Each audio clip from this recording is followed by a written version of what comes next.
Can you have him announce that it's at a different link? It's at a different link. That link got burned. I don't know why. I'll let the people email me. You ready? We're live, Senator. Thank you. Uh-huh. Good afternoon, everyone. My name is Guy Gazzoni. I'm the chair of the Senate Budget and Tax Committee. This is a joint hearing with our committee and the Education Subcommittee of the Senate Education, Health, and Environmental Affairs Committee. And I think at this point, from that committee, I believe would be Senator Kagan, who is the vice chair, and I'd like to welcome her and her subcommittee and committee. This hearing is about issues at the Maryland School for the Deaf. I want to read some just sort of technical information. We've already had, unfortunately, some technical problems getting started this afternoon, but I wanted to be clear about what's going on. We have a couple sets of interpreters to make this hearing work, and let me just read this bit of information. The interpreters necessary for this meeting will always need to be visible on the Zoom screen. Kim, who's our staffer, will turn off all of the video feeds of the senators and panelists who are not speaking or signing. There are two sets of interpreters for the entire meeting. Joe Luca and Carrie Marcus will be interpreters. They will switch off from one another and take some breaks. The Maryland School for the Deaf has retained their own interpreters, Becky Frey and Brenda Kelly Frey, or Fry, who will also switch off from one another to take breaks. The videos for the interpreters will be on during the entire meeting. Participants can pin whichever of those videos that they desire to their screen so that they will always be visible. To pin a video in Zoom, hover your mouse over the desired video, click on the ellipses, and an option to pin will appear, and then click that option. We also have retained a closed captioning service. For members who have questions, please use the raise your hand feature in Zoom. When you are called on, Kim will activate your video. Be sure to speak at a pace that allows the interpreter time to interpret. In the event that participants feel there's been a misinterpretation of the dialogue, we ask that after the meeting, you draft a document and submit that to the committees as a correction of the record. We will post that document on the General Assembly website. So with that, I'm going to start the hearing. And just as a preface, this came to our attention through a Sun article from the beginning of February. I'll read the headline. Former students, their parents, and parents say that the School for the Deaf allowed racist, elitist culture and call for an overhaul. Obviously, that grabbed a lot of attention.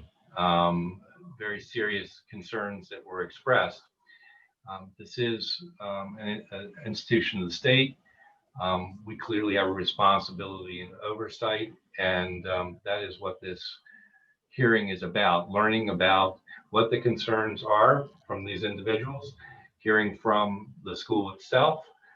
I should mention that shortly after this information became public, the superintendent of many years retired outside of what was expected to be his retirement. So we're trying to really get down to what has happened. And most importantly, of course, as always, what we can do to ensure that if there were any concerns that are expressed that clearly were things going on at the school that are improper, that we make sure that that doesn't happen ever again. So with that, I'm going to ask The group of parents and alumni and former employees, they have a panel that's going to begin. And the first person on that list is Catrina Register. And I could ask her to begin her presentation.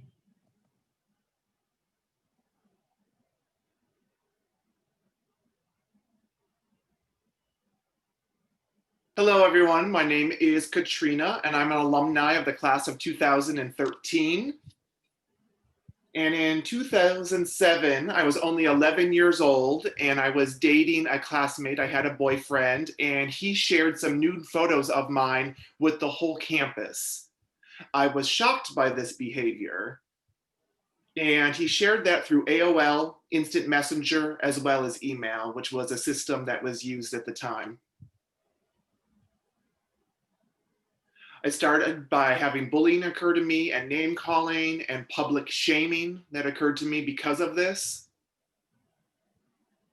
And the boy who did that didn't receive any disciplinary action, but rather the principal, Marcia Flowers, actually threatened to call the police on me and intimidated me. I was shocked by that, and I actually started having suicidal thoughts because of it. The staff and the administrators did not provide any resources to me, even though they knew that I had a family history of mental health issues. I had an older sister who also attended the Maryland School for the Deaf, and so they were aware of this family history. This actually violated the FERPA law because they talked about my family history. My school counselor did not provide any protection to me, even though I went to her.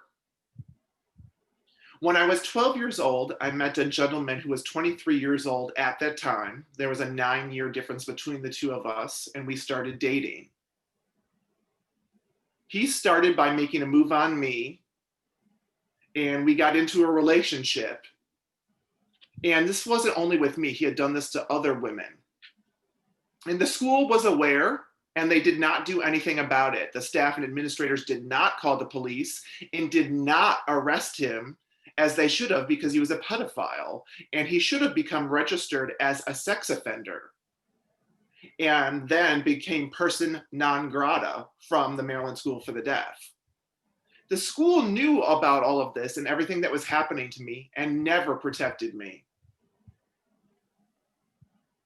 And the staff and students continued to bully me all the way until graduation. And my counselor basically told me to just suck it up until I graduated. I have 2 deaf daughters, and I am afraid to send them to the Maryland School for the Deaf because I don't want them to go through what I went through when I was there, because I was so scared. And I want there to be change so that the students and the parents feel like the Maryland School for the Deaf is a safe place again. Thank you. Thank you.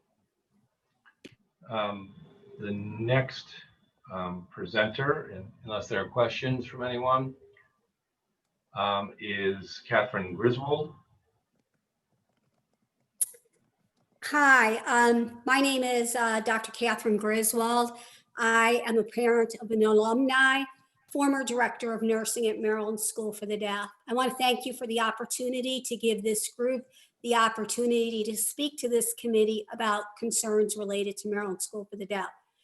First and foremost, I would like to state that my role as a nurse for over 25 years, I have been a staunch advocate for those who need a voice. I have found in my advocacy work and as a legal nurse consultant that there is always an element of truth to persons' complaints.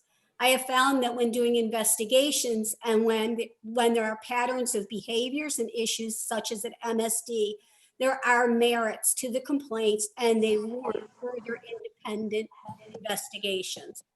As you know, under laws such as Title IX, there are strict guidelines for documenting and reporting abuse. Child abuse is a required report by healthcare workers, school counselors, and teachers to Child Protective Services. State and federal regulations allow for whistleblowers to report fraud and abuse to independent sources. It is these protections that are missing at Maryland School for the Deaf and would allow concerns to be addressed and investigated in an unbiased manner. For far too long, Maryland School for the Deaf has been isolated and controlled the narrative of what occurs at the school. In order to end the negative culture that exists, it is essential that there is an independent investigation with protections granted to individuals reporting issues. That moving forward, there is greater oversight of the school that protects both students, staff, and all stakeholders of the school. In my experience, there's twofold. One, as the parent of a hard of hearing student who is now an alumni, and as a nurse and the director of nursing. As a parent, what I saw repeatedly was elitism, different treatments of students and families of the school, and a history of giving priority to students of different classes, such as generationally deaf students are given special treatments with sports, awards, classes, grades, teachers, etc. Deaf students who are second generation deaf are next in line of priority. Newly deaf come beneath them, and deaf of hard of hearing are treated very differently and almost like subclass citizens. Athletes are always given preferential treatment, especially when the athletes are white or who come from generationally deaf families. Hard of hearing. I have been told on a number of occasions by Jamie Tucker that my son and other hard of hearing students do not belong anywhere. That hard of hearing students are not deaf enough, and therefore they are not really part of the community at Maryland School for the Deaf. Hearing parents are treated very differently. Parents who did not attend Gallaudet College are treated differently and told that Gallaudet parents are better parents than non-Gallaudet parents. If students are not in sports, they are harassed by students, coaches, and Mr. Tucker. My son was not going to go to Gallaudet, and on many occasions I was told by Mr. Tucker and others at the school that unless he attended Gallaudet, he would never become anything or amount to anything. I have to say that my son has obtained an MBA from the Simon School of Business and is a senior financial analyst at a multi-million-dollar corporation. And I think that's due to my persistence. Issues that I saw as a nurse. As above, the same structural issues I saw again and again and again. The generationally deaf students and families were treated very differently than others. What I saw with some of the racism is, especially with my African-American or Black and brown athletes, when they were injured, as the nurse and director of nursing, I was harassed repeatedly to allow injured players to play sports, even though it went against medical advice. Once certain students were unable to play anymore, they were ignored by coaches and administrator, and I was told repeatedly that they didn't need them anymore, so they didn't need to really attend to them. Sexual assaults did occur while I was attending at Maryland School for the Deaf, both before I was there and after I was there. When I was there, I fought vigorously with administrators to call the police and do the right thing. Tucker would fight with me to not call the police. They did not want outside investigations at the school. While I was there, Mr. Tucker knew that football coaches were giving players energy supplements without any parental consent. This product was not approved for children. This became a contentious issue between Tucker, the administration, and I to stop coaches from giving substances to students that were minors, and it went against medical advice. Because I could not get the school to do the right thing, I went ahead and made a Child Protective Services complaint. When they came and investigated, that's when the coach was finally suspended. The Frederick News Post did pick up on the school, and I was shocked that nothing within the school changed. In the early 2000s, then Governor Ehrlich and the superintendent of school at that time attended a meeting at the school to attend parental concerns. When I arrived at the school, Mr. Tucker was speaking with then Governor Ehrlich and his security team and pointed at myself and other parents who were vocal about issues at the school. Ehrlich's security team walked over to where we were sitting, put his hands on our shoulders and said we were not permitted to speak in the meeting. After the meeting, we were escorted to a small officer with the security, Mr. Tucker and Governor Ehrlich. He was told that we were the disgruntled parents. We asked to speak to him without Tucker in the room, and we were told no, we had 2 minutes. This was the typical way Mr. Tucker used power and intimidation to control the narrative at the school.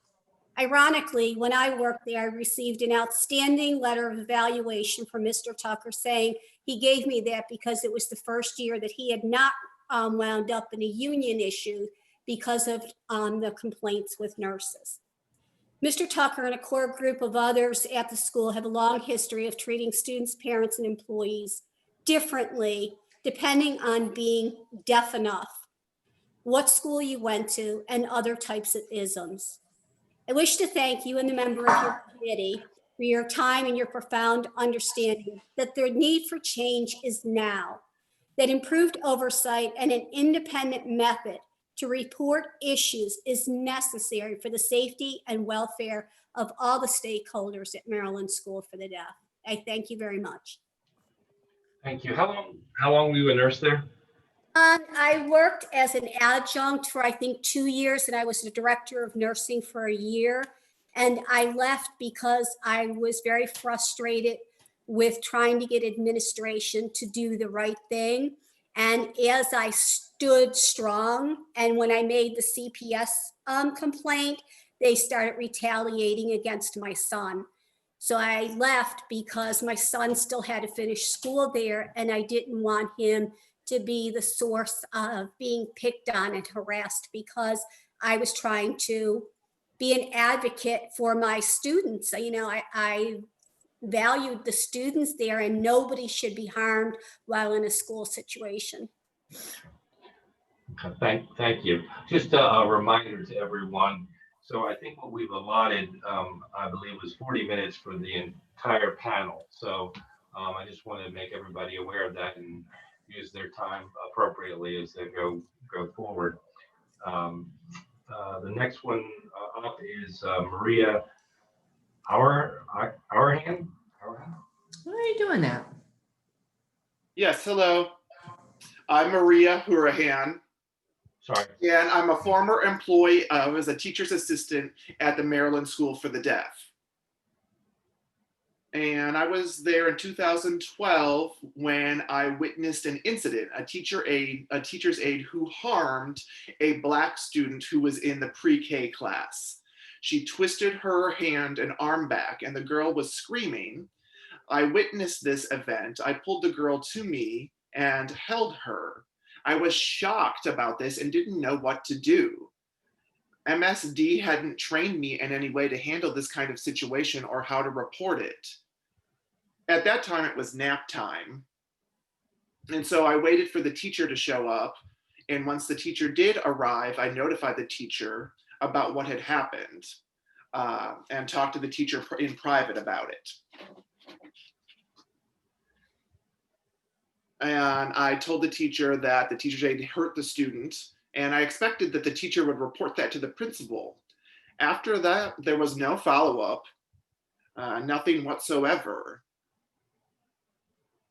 But the staff ended up picking on me and bullying me because of that, and I felt overwhelmed by that. When I did report it to the principal and explained what had happened,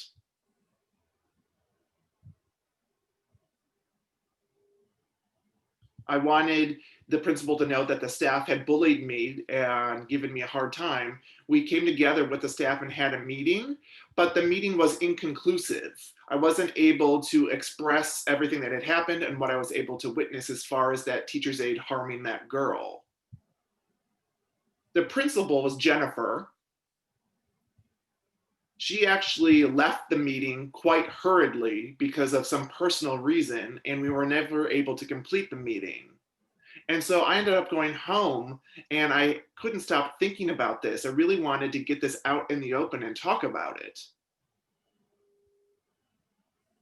And so that night, I text the counselor because I wanted to talk about it.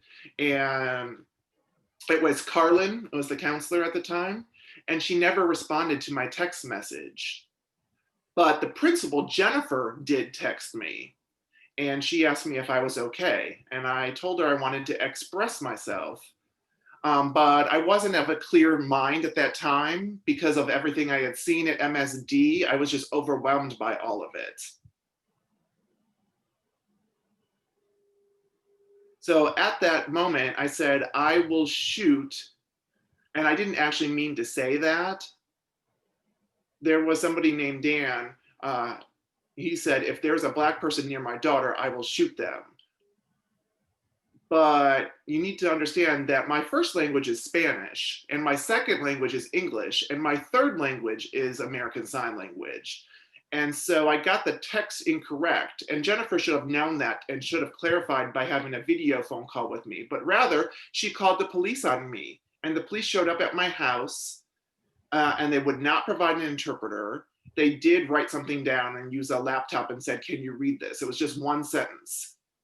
And they showed me the text message I had sent. And I said, no, I didn't mean to say that. I meant to say Dan would shoot that. But the principal cut off the remainder of the conversation, and they only had that one line I said. So they ended up taking me to the hospital. They didn't even bother listening to my side of the story about what I had witnessed with that teacher's aide harming that student.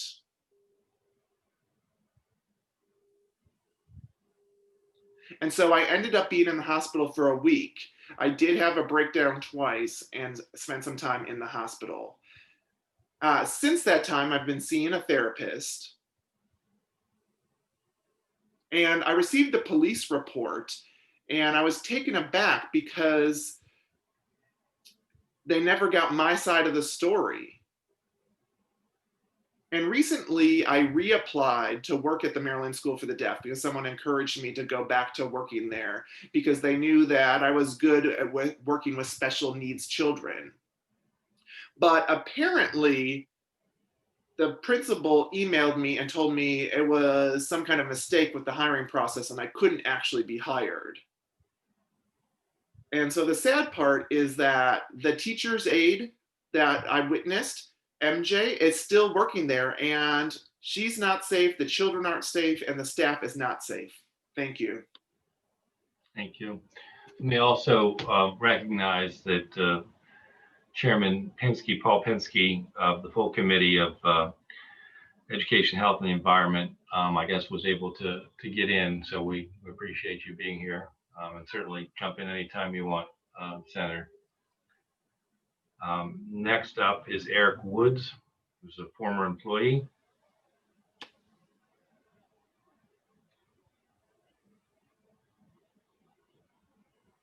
Good afternoon. My name is Eric Woods, and I'm one of the alumni from the Maryland School for the Deaf. I was a former employee there as well. For almost 24 years, actually. And I'm here today to let you know about my concerns about Maryland School for the Deaf and their issues of safety, as well as for the staff and students at the Maryland School for the Deaf. Maryland School for the Deaf has a long history of abuse and neglect and oppression. It's a very hostile environment, specifically during Tucker's time as superintendent. At the time of James Tucker's tenure, I, as a teacher's assistant, worked with special needs children. I also worked in the normal everyday classroom as well. And every time I saw a severe incident happen, I would follow it up with an incident report. And so I saw a lot of different incidents over the years, but I never saw any improvement or change. And so a couple years ago, there was a special needs student who was with me, who I was escorting. And this one was a very serious case. And I was taking care of him and supporting him, and I had for quite some time. And he had been physically abusive to staff, including myself, and other teachers' aides, and I had filled out numerous incident reports about this. And I expected that there would be some action taking, but after 6 or 7 months after that incident, and again, this was pretty severe, thinking about happening in school, he actually hit me and punched me 8 times. And so I decided that I had had it and that had been enough. So I decided to call the Frederick City Police. And I followed up with an actual police report. And the police said that they were coming to the campus, the Maryland School for the Deaf, and they would arrive in about 10 minutes. And I waited for upwards of 30 minutes. I found out from someone else that they arrived at a different building. So finally, I was able to find Kevin Strachan. And he had actually taken the police officers and taken them into a private office. But I was the one who had called the police. And so I wanted to go into that office so that I could be a part of the conversation. And I asked what was going on. And Kevin refused to interpret. He was speaking English to the police officer, and I did not know what was going on. And he twisted the story. I don't know what he was saying, but he refused to interpret for me, and they refused to provide any kind of interpreters. I asked him if he would interpret because this was a serious case, and he refused to. So I decided to text so that I could try to say a few things. And I asked if Kevin would leave the room so that I could make my report about what had happened and I could follow up with the process. So a few weeks later, I actually ended up going to court. And Kevin had told a few witnesses that court had been canceled, and that in fact was not true. And so I decided to call one of the witnesses, and he was able to make it to court. And he actually saved my neck by the fact that he was able to make it to court. And so I can't believe Kevin had the nerve to twist the story and tell lies. That boy's parents came to court, and they decided to withdraw the case. And so that's everything that happened with that case. Also, I had reported another issue, I think about 10 or 12 years ago. There was a boy who was 18 years old. And he was a pretty smart kid, pretty high functioning, but he was threatening and bullying staff. And that's one of the issues with Maryland School for the Deaf is they tend to neglect things like that and they don't report it. And he actually threatened to hit me. And I reported that to the Frederick City Police as well. And then I went to court for that, and he got charged for second-degree assault. And my number one priority is the safety at the Maryland School for the Deaf for other people. And so again, this neglect for the students and the staff is really a safety issue. And that goes back to Kevin. He violated a federal law, the Americans with Disabilities Act, by not providing an interpreter and giving me communication access, especially with such a serious situation. And I followed up that report to the personnel office, to Anna Curran, about that. And after that happened, Kevin picked on me because of that and saying that I had twisted things and lied. And so I ended up talking to the union. And so I talked to the state of Maryland and my union a couple times, and I filed grievances and followed the process for that. And I actually won 2 cases in the state of Maryland through pursuing it through my union and the court procedures with that. After that, he kicked me out of the Maryland School for the Deaf. And the problem is that there are a lot of things that are happening there, but none of it is the truth.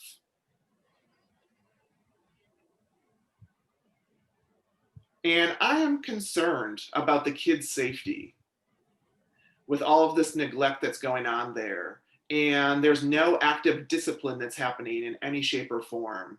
And I'm hoping that because of today's hearing, it'll be a time for the change so that things can be better in the future and better for the students and the staff at the Maryland School for the Deaf. Also, a lot of the teachers are afraid because of James Tucker and because of Kevin and how they constantly twist the story of the events that occur on that campus.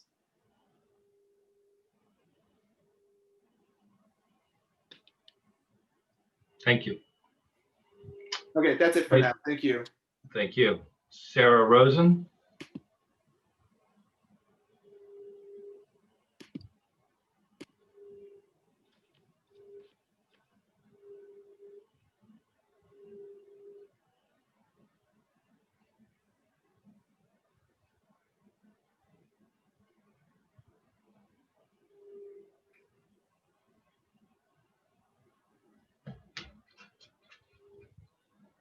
Hello, my name is Sarah Rosen, and I am a parent of 2 hard of hearing teenage boys.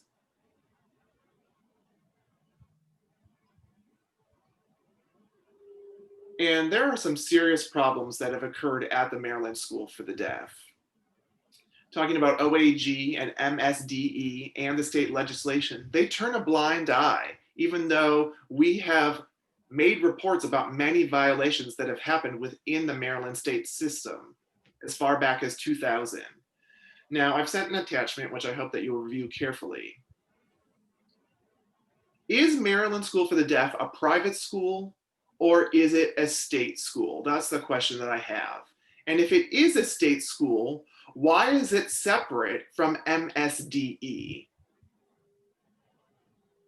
Mary Singfrisch, who is somebody who works for MSDE and specializes in low incidence disabilities,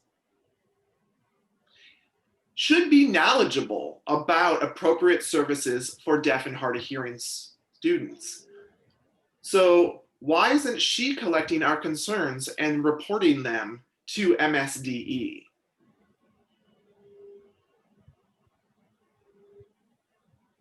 Now, I ended up pulling my boys out of the Maryland School for the Deaf because it's not safe and it's also hostile, and there's a lot of discrimination and retaliation happening by the school administrators and staff.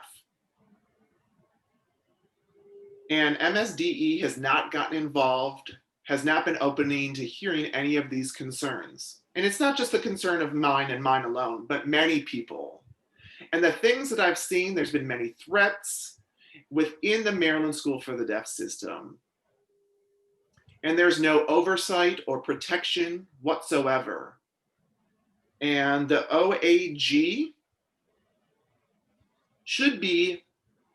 is protecting the top administrators of Maryland School for the Deaf and nobody else, meaning the staff and students. And parents have concerns. They want to know how to file grievances, how to come to resolutions. And the Maryland School for the Deaf and the OAG turn a blind eye and do not tell them the procedure. I'd also like to talk about the Maryland law, 8-3A-03. And that was passed on July 1st of 2016 when that was enacted. And it states, duties of the parties, meaning the Maryland School for the Deaf, the school district, and the Maryland State Department of Education. They are to focus on meeting the deaf and hard of hearing children's educational needs. But that's not been the case. They have not worked together to facilitate that. And Maryland School for the Deaf has refused to participate. And MSDE has said that it's out of their control because Maryland School for the Deaf is a separate entity. I don't understand that if this law was enacted in 2016, where is any kind of adherence to that law? And Maryland School for the Deaf has been very retaliatory. I have filed 2 complaints against Maryland School for the Deaf back in 2016. And I've experienced retaliation. And they actually wouldn't let my sons get hearing tests there on campus or participate in after-school activities and social activities. I say all of that to say, now is the time for this to end. Maryland School for the Deaf, MSDE, and OAG, corruption and their practices of placing blame elsewhere needs to stop. They need to be held accountable. Thank you. Thank you. And now, Charlene Villalobos.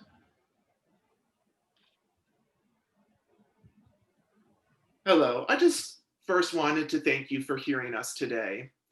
I'm one of the champions of this process, and I've been reaching out to people in the newspaper and been leading a team of people. And have already submitted my testimony through video, so hopefully you've had the opportunity to see my testimony and hear about the experiences that I've had as a mother of an alumni from the Maryland School for the Deaf. Her name, Jacqueline Boys. And she suffered a lot from the years of 2008 to 2014, from elementary school to high school. There's a lot of suffering, and I suffered as well, which I've demonstrated. Also, we've got survivors and parents who've shared a lot. Now, they've not shared their stories because they're afraid. I too am afraid. And it's impossible to highlight everything that's happened because so much has happened. And so I've tried my best to narrow the scope and just to get to the point of what you need to know. And so my team has submitted many letters to the Board of Trustees and to the Superintendent James Tucker repeatedly without any kind of response. Finally, in September 28th or 29th, I got a response. Now, that response was not a response to all of the questions that we had submitted. The response just referred us to the Maryland School for the Deaf frequently asked questions page. What kind of response is that? That is not what we were asking for. We had a lot of questions. Another example is talking about the communication channels. They tend to be convoluted and unclear. There's no follow-up.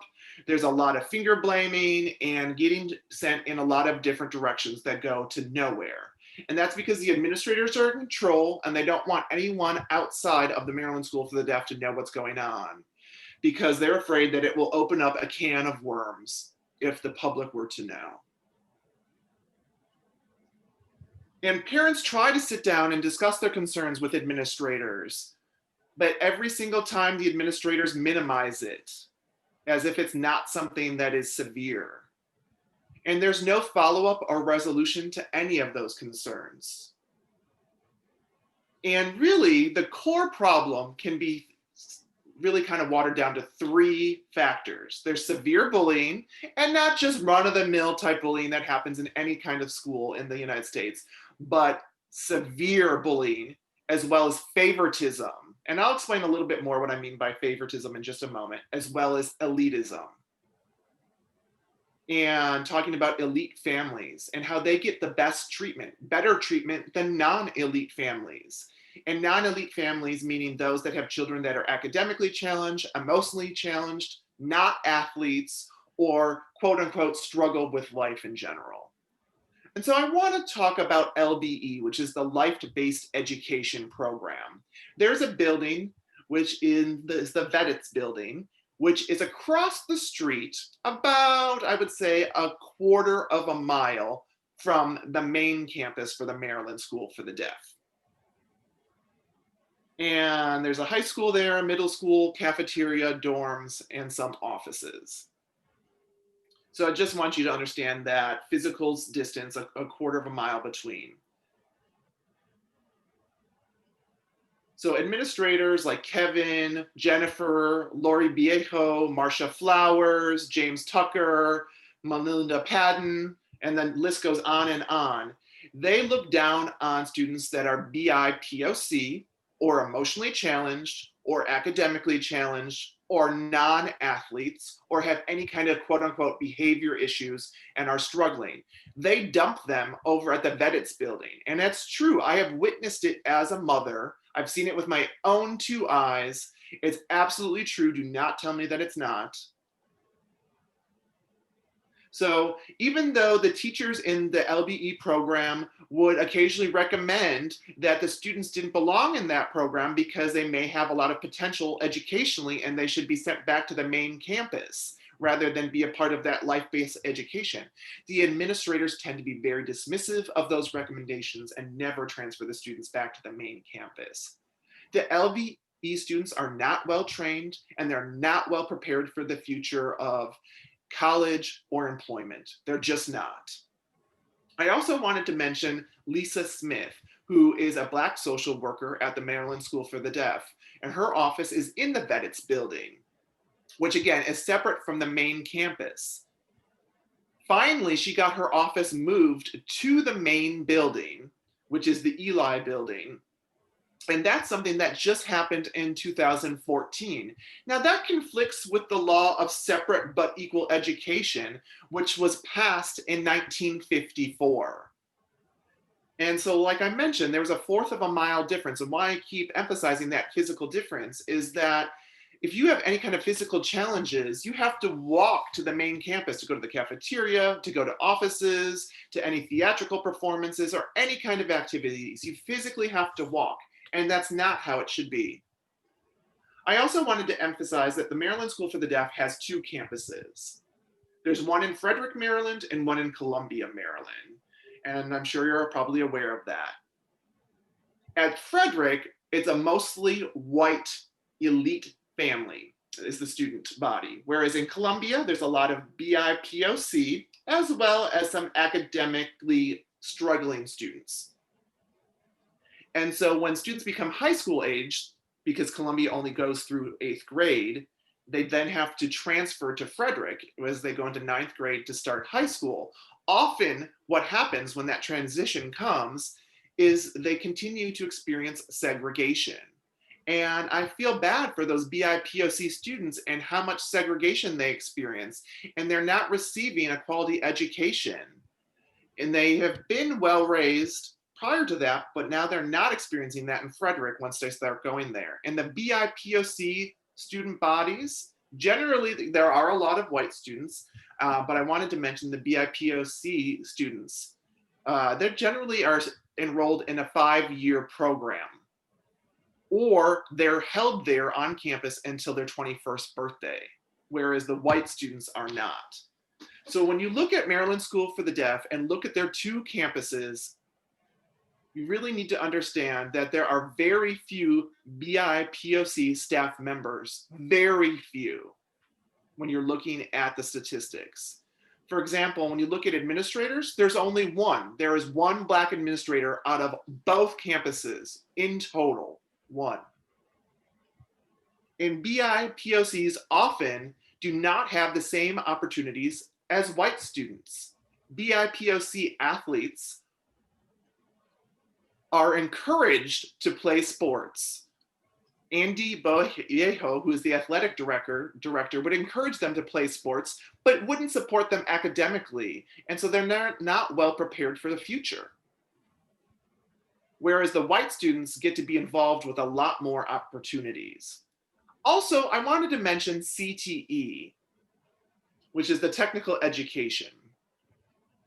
It will never prepare them for college. It doesn't. The program does not.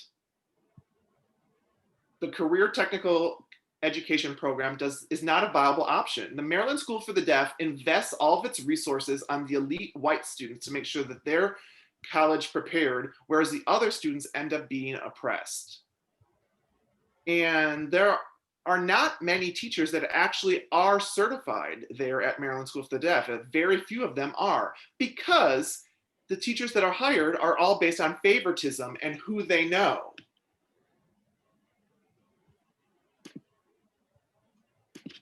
This is the interpreter, or Frozen.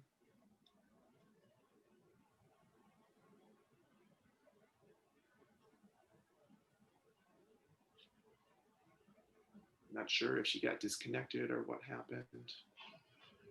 Oh, 1 second.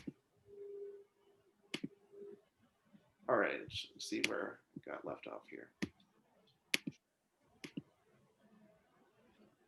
Okay, so as I was mentioning, we have about 2 or 3 more minutes on this. The favoritism and how they would hire their friends and people they knew, regardless of them having certification or not. And many staff and teachers were actually members of the Kappa Gamma fraternity. And a lot of them went to Gallaudet, and actually that's a fraternity from Gallaudet, and it was suspended 4 times. And so that's their go-to pool of people that they hire, is from the Kappa Gammas. And again, with the Board of Trustees, a lot of them are Kappa Gammas or the Phi Delts. And the superintendent Tucker, who recently retired, was a Kappa Gamma. And Kappa Gammas are well known for protecting and helping their own. And that's the favoritism and the elite students and families that I was mentioning of, is they tend to come from those two fraternities. And also, it's not just us that suffers, the parents and the students, but Maryland School for the Deaf's reputation has been tarnished across the whole country. Everybody is well, because of social media and everything else. Eyes are on Maryland School for the Deaf because of all of this. Also, Kevin's testimony that I read, I'm disappointed in what he had to say. And that's a good example of the chronic problems that persist at the Maryland School for the Deaf. And that's not okay. I could say a lot more, but time does not permit. And we just have no trust in Maryland School for the Deaf, OAG, or the Board of Trustees, because they're all colluding with one another. And Kevin, as the interim superintendent, has instilled a lot of fear in us. And luckily, COVID has actually happened because a lot of parents are feeling relieved that their kids can stay home and are learning online. And so they can actually get a break from the bullying. Can you imagine that they feel relieved by that? Because there's so much fear from the parents to send their kids physically to the Maryland School for the Deaf campus. They're afraid to testify as well because of it. So just think about that, please. Thank you. Thank you very much. That concludes that panel. And obviously, the group has brought up a lot of different issues and a lot of issues that were directly impacting them. Some of them I was surprised to hear, and I was a little caught off guard as we actually even began the hearing. I'm going to bring on the acting chairperson and the intern superintendent. I want to say in this transition that we did invite Maryland Department of Education, and they declined to attend today. I think the bottom line for us, in my opinion, as legislators, is to make sure that we do our very best to create the laws and fund the programs and do the things so that every student, no matter who they are, has a quality of education and an equal opportunity in life. And that's what we want to be focusing on. We want to be thinking about what is going on at this school and in any school to ensure that the kids get that opportunity. And if they're not in some way, shape, or form, we've got to figure it out. And that's why I agreed to have this hearing today, to hear from folks, and also to hear now from the school leadership about how they view this, what steps they've taken along the way, and what steps they may need to take, or we may need to help them take as we move on to the future. So I'll begin by inviting Stephen Leibach, who is the acting chairperson.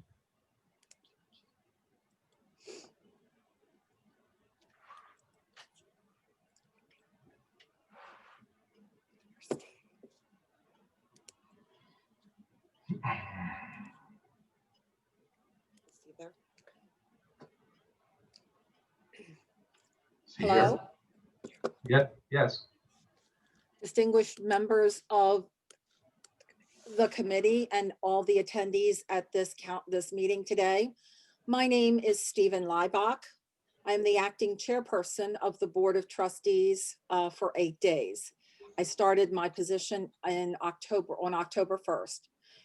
And first of all, I am a member and resident of the state of Maryland and have been so for 33 years. Specifically, I reside in Howard County, and I'm very familiar with both schools located in the Columbia area and the Frederick area. I became a board member 4 years ago, and I started to learn more about the school, and the school truly continues to thrive with some challenges as well. There are 19 members of the Board of Trustees, and they are all appointed by the governor's office.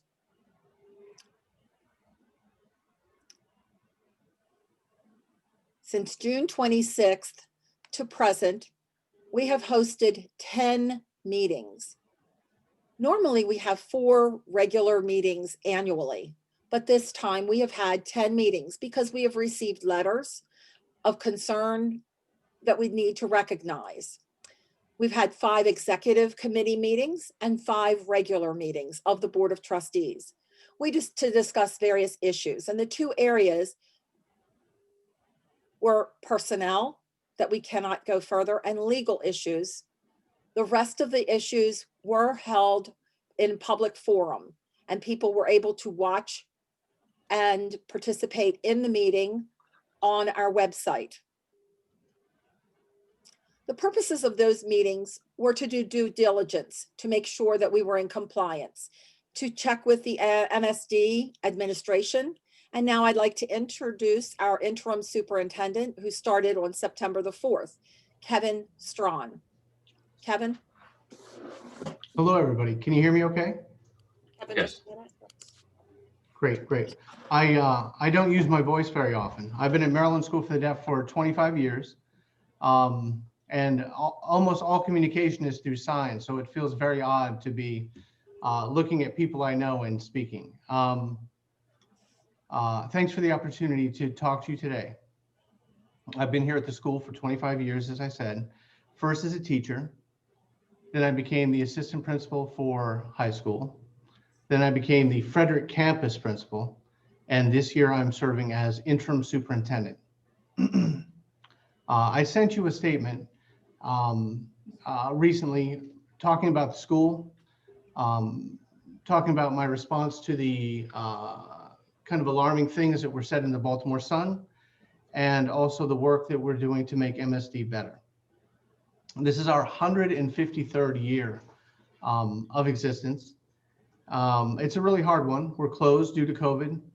Our students are home on computers. Our families are quasi teachers now. So we're facing that challenge. We're facing the challenge of opening again, which is something we very much want to do and something that's scary to do. So we're also working on that. And this is making this whole situation right now is making this hard, especially a hard year for us. I know several of the people who just testified. I remember them. I remember working with them. I remember them as students and as parents. So it's tough to watch this. It's tough to hear this. I cannot speak to everything. I was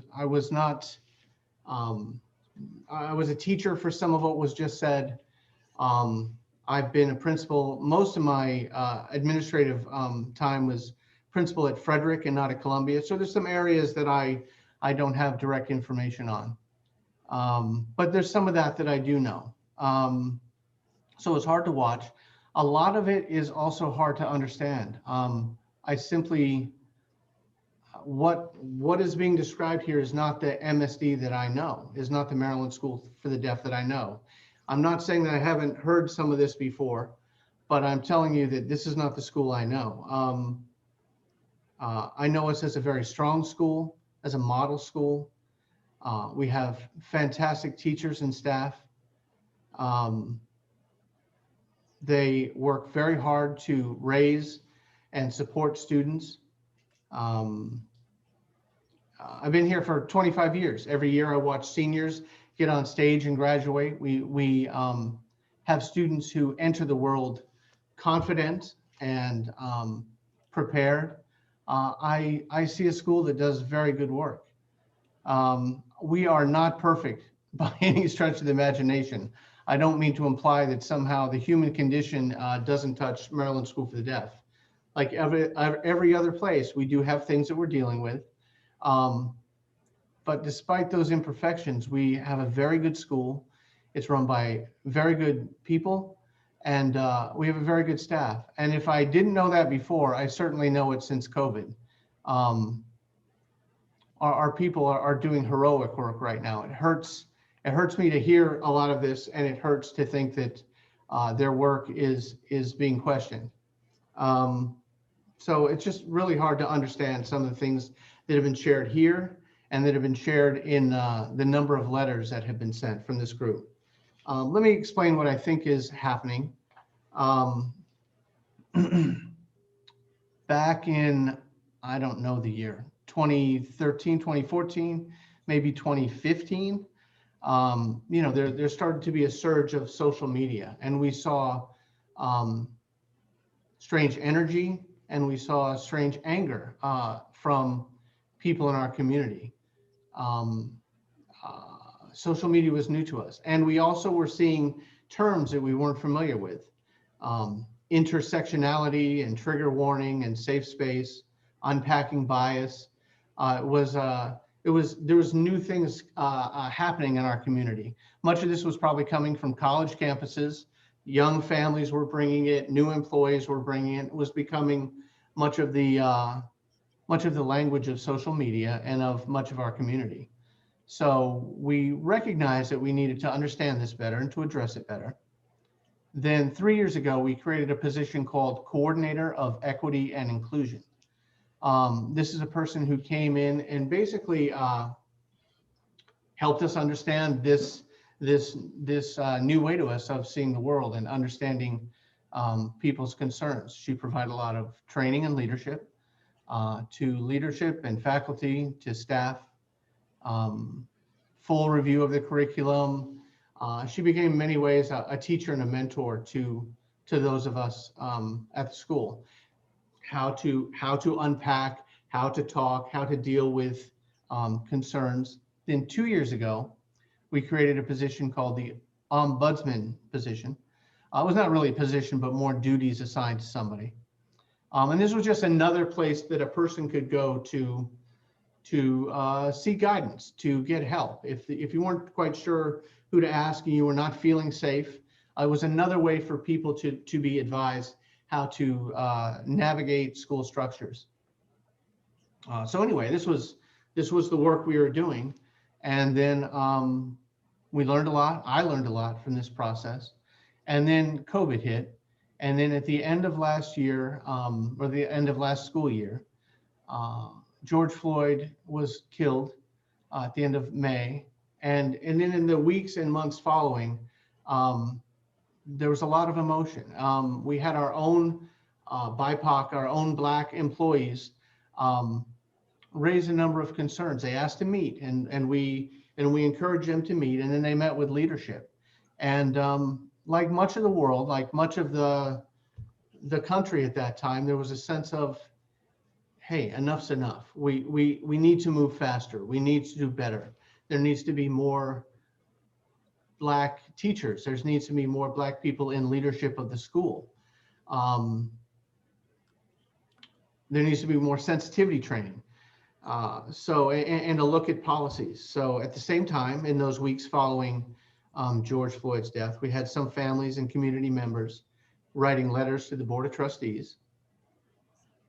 And many took to social media and told their stories there.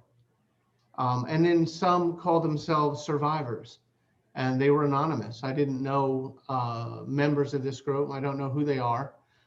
They began a letter writing campaign, often full of just very serious, unsubstantiated claims, some of which were later printed in the Baltimore Sun. This group expressed extreme distrust in the entire school structure, with MSD's superintendent, with MSD's Board of Trustees. They didn't trust MSD's Alumni Association, the Governor's Office of Deaf and Hard of Hearing, and as we heard a moment ago, the Attorney General's office. There was an extreme concern that there was corruption at all levels and that nobody was doing their work appropriately or ethically. I became superintendent September 4th, interim superintendent, and then I too was targeted. Both my work and my character have been maligned. At the time when all this energy was going on in June, we used MSD's social media platform to push out requests to share your story with us. Tell us if something went wrong. Tell us if there's something that we need to address. And instead of reporting to Superintendent Tucker or to me, who was principal, Kevin Strand. We pointed that toward our our coordinator of equity and inclusion. And as a safe place to go, please bring your story. A lot of these accusations have no time frame, no names, no sense of who did what when. And we can't investigate something that we don't understand the details of. There can be no due process or formality. So we asked for those stories to be told, and they were not shared with us. To this date, we don't know what many of these accusations really mean. That doesn't mean all of them. I don't know everything here, and I don't mean to say that everything is an untruth, but there's many accusations have been made that I'm not understanding. So in the midst of all this noise following the, in the summer, last summer, MSD took following 4 actions. We created 6 work groups, each led by our staff, by our Black staff, who had initially met and had asked for changes. This became 35 people working in 6 groups to focus on the areas of cultural sensitivity training, curriculum, human resources, family engagement, school environment, and student life. These groups worked hard for 2 weeks last summer with just 2 focuses: identify racism at MSD through stories, experiences, data, and policies, and to propose recommendations on how to change and improve those systems. Secondly, MSD created a wonderful Black Lives Matter section of our website that offers many excellent resources to students, to staff, and to families. It defines some terms. It talks about how we can all be allies to the Black community. I recommend that you look at it. It's got a wonderful documentary made by students several years ago regarding the education of Black deaf Marylanders from segregation to desegregation in 1957. Just a wonderful film. So it's a great resource. Thirdly, MSD's Board of Trustees is hiring an independent consultant to come into Maryland School for the Deaf and to identify what systems or procedures are in place that are counter to our commitment to equity and inclusion, and then to make recommended changes. And finally, we're hiring a chief diversity officer. This is a little bit a higher level person than the coordinator of equity and inclusion. This person will sit on the superintendent's team at the highest level of the school, and will be responsible to continue to look at the school, to look at systems, to identify problems in the area of diversity that are within the Maryland School for the Deaf on both campuses. That will include academics, dormitories, after-school programs, including athletics, employment, just everything. That position will be in place to make sure that that Maryland School for the Deaf is loyal to this commitment to equity and inclusion. We're a school that's fully accredited. Every 7 years, we do have a very deep dive, a very head to toe kind of evaluation of our program.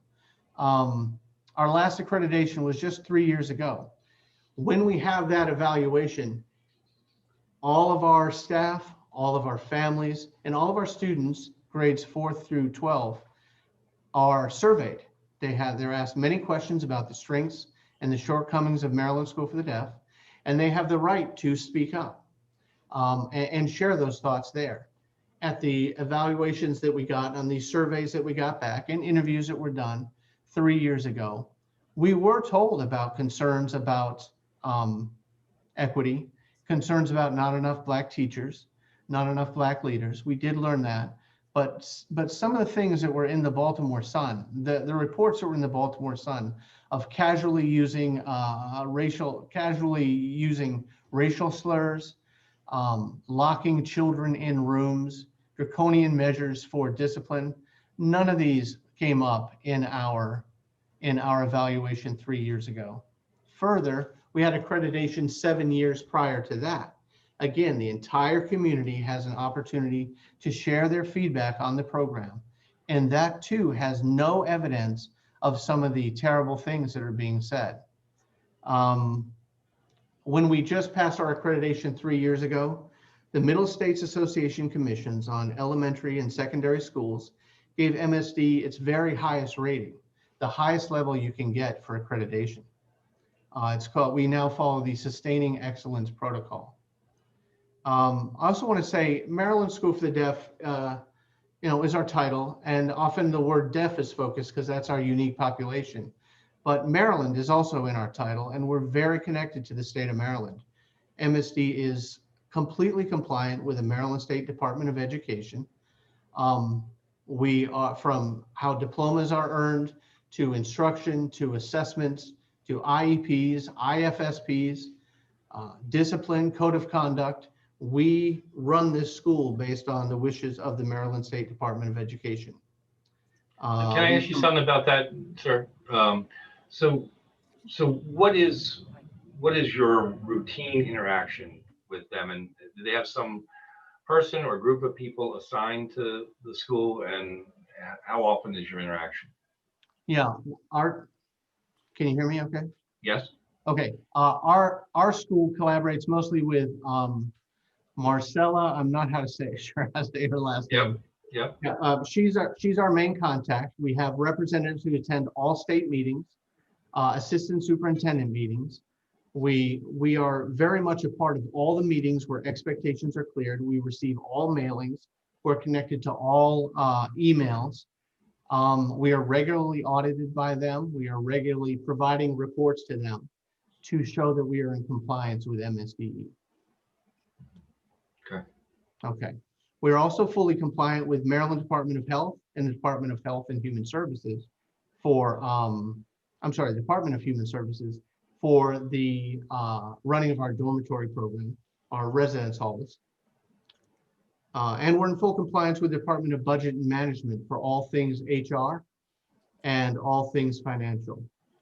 I'm sorry, again, just That's for okay. the benefit of the committee, could you explain sort of the interaction? Obviously, having a board is a little unusual. Most schools don't have a board, but you are a state school. So Right. Talk to me about how that works. What power does the board have over the day-to-day or the overlook of the situation? Do they hire the superintendent? Do they do that in consultation with the state board? Explain sort of the relationship there. Okay, I'll do my best. I believe that their primary duty is to hire and supervise the superintendent of the school, and then to oversee the work that the superintendent does. The Board of Trustees does not set policy for, it's anything counter to what the state would set. It might have some priorities that are unique to deafness that the state doesn't know about. So they oversee the superintendent. They oversee the work that the superintendent does, and they set some policies. So for example, there's things about ASL or other things. They check on reports often. The same kind of reports we send to the state, they will check on those numbers, kind of take the pulse of the community. Those meetings are done open to the public. Those meetings allow for people to come in and give testimony as well. So they listen to the community. And I think that's as much as I know right now. Okay, so does the state, this is the one piece that I was curious about, does the state have any authority with the board or sign off in the appointing of the superintendent? No, I don't. No, that's not the case. They do not. No. They do not. Okay, thank you. Right. Okay, I'm just about done here. I'll just wrap up Great. to say that in a month from now, we should have this independent consultant hired, and we'll be doing a full review of the school. In about 2 months or so, we should have a chief diversity officer on board and helping the leadership team and the entire school there. And then by late spring, early summer, we expect to have a new superintendent who will be leading us into the future. MSD is committed to serving our students and our families our community, and our state. Um, I believe fully that we're honoring that commitment. Thank you. Thank you. Senator Pinsky, I believe, has a question. Thank you, Mr. Chairman. Mr. Strawn, you were obviously fell into a very difficult situation with your predecessor leaving fairly quickly. And I understand there were concerns and claims raised about inclusion and diversity and other issues beyond that. And it seems like you're taking some steps on inclusion, diversity, which I appreciate and respect. And I'm not one to judge whether many of these claims and allegations are true or not. Hopefully your research and your audit will show some of that. But I must say, a few minutes ago, you talked about the noise from the summer. And I think that's a little bit dismissive of calling it noise. So I would ask you to sort of think about that. And I understand people can make claims, and just because they make claims doesn't mean they're true.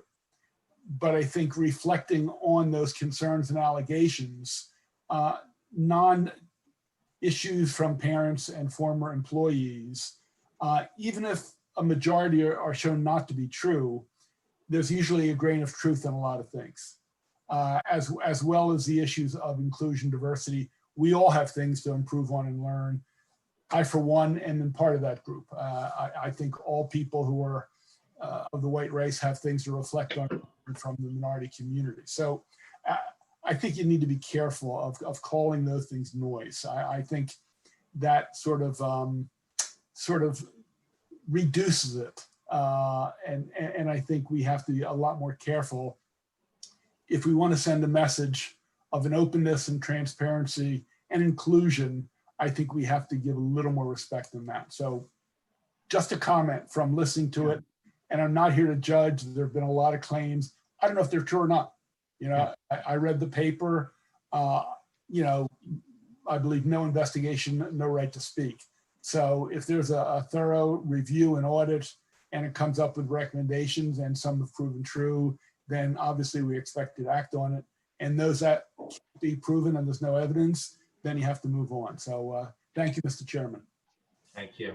Thank you. Thank you for that feedback. It's right. It's wise words. I did not intend to be dismissive. Thank you for that.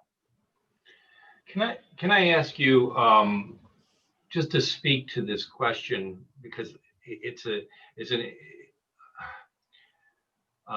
this issue, I guess it has been referred to as elitism or differentiation or discrimination between so-called classes of deaf students and how there may be perceived to receive different kind of treatment. I mean, you clearly have heard of this, and tell me if you believe that if this does or currently exists at the school, has existed at the school, and what steps specifically as it relates to that you may be taking. Okay. Yeah, I want to be careful to not accept all the language that was said, but there is definitely dynamics that happen at the school. Some of them are probably related to the deaf community as much as it is related to Maryland School for the Deaf. I don't, you know, I had said that we're not, we can have the human condition just like anybody else.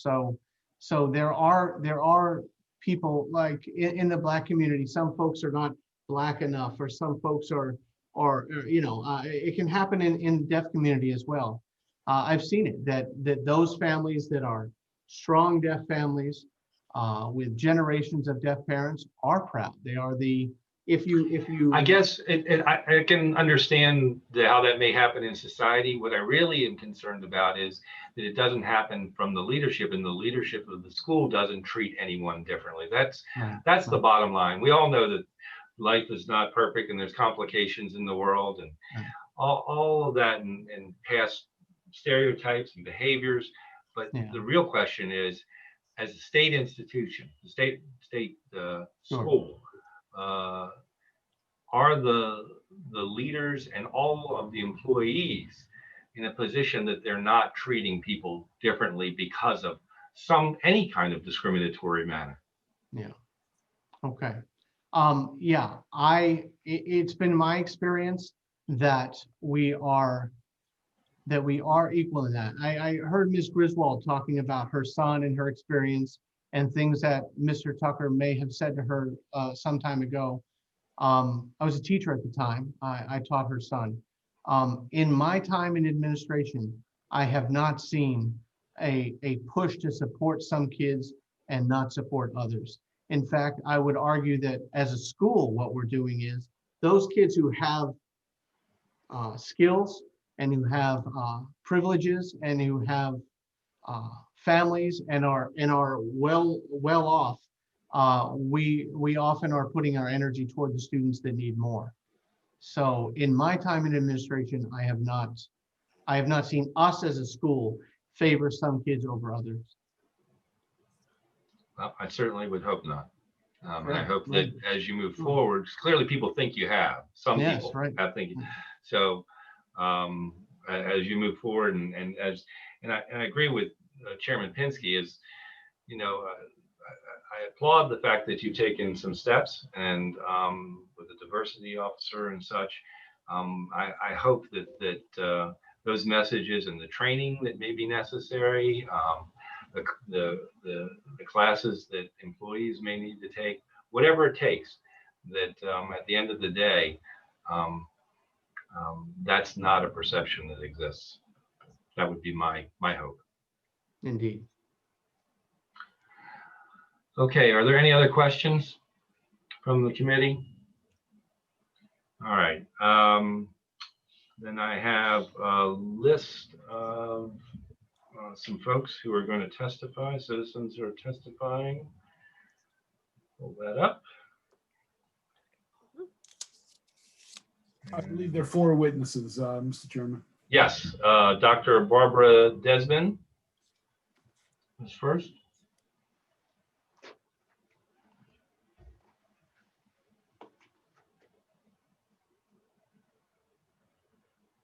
Okay. thank Senator, you. can you go to the Go ahead. next witness? She's having Yes. technical problems. We'll Yes. let you know when she's back.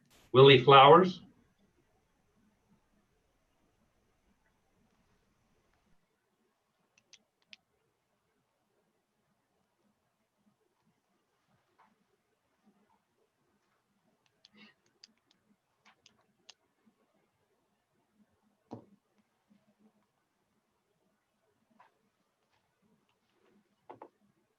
I know Mr. Flowers was having some issues before, and he may have only been able to get onto the phone. Hello? Hello? Yes, Mr. Flowers. Hello, how are you? I can't, my video won't start. So should I just read it? Just No. do. Your audio is fine. Just speak to us, to the committee. We're interested. go. in hearing- There you go. Actually, we have you now. Thanks, sorry. Good afternoon, Chairman Gazon, Chairman Pinsky, and members of both committees. I appreciate the opportunity to testify today. My name is Willie Flowers, and I'm president of the NAACP Maryland State Conference. We are a conference of 24 branches in the state of Maryland. More importantly, we have branches in Howard and Frederick counties where both campuses for the School of the Arts, our School of the Deaf, are located. First, I'd like to thank Senator Gazon for creating this opportunity for students and parents to speak. This has never happened for the School of the Deaf, and it shows that someone values them as residents of Maryland and students in our school system that promotes diversity, equity, and inclusion. It also shows that someone has concern about implicit bias in our state and support for survivors.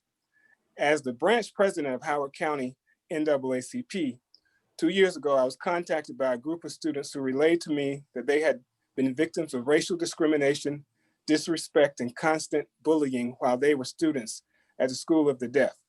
Because they had graduated from Howard County campus and were students at the high school in Frederick, I passed the issue along to the Frederick County NAACP branch.